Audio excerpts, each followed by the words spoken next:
Survived near death, embracing life's purpose, seeking meaning, and helping others thrive. People who watch or follow, they may or may not, and you may not. 10 years Right. ago, I should have lost my life. I was laying in the hospital.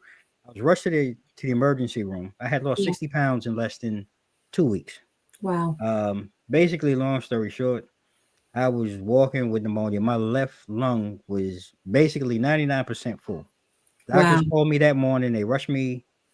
I went to go get x-rays that Monday morning. The specialist sent me.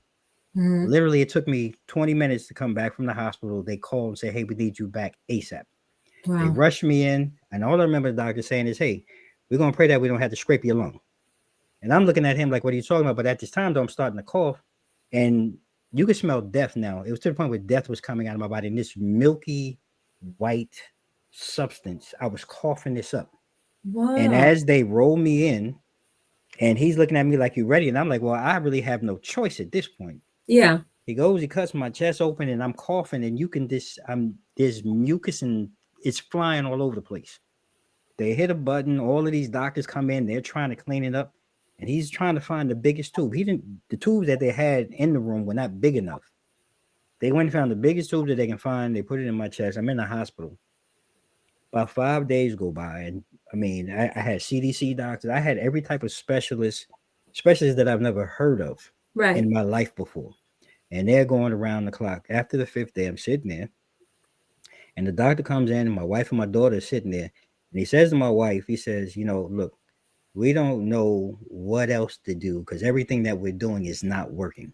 Mm-hmm. But if you're a prayerful family, please pray for your husband because we're kind of at a standstill. Right. Now, I remember sitting there in the bed, and I said to God, I said, God, I know you know what's in my heart. And I know you have something better in store for me. Mm-hmm. This can't be, it. Right. Right.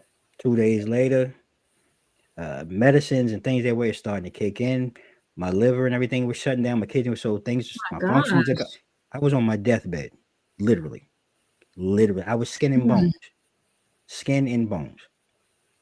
I fast forward to say all of that. So I come out of the hospital.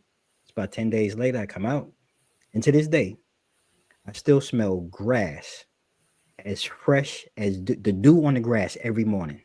I see the bluest and blue in the skies. When I see people, I see people in color now. Right. You just said it on here. You only got one life to live. There's not many of us that get 2 times.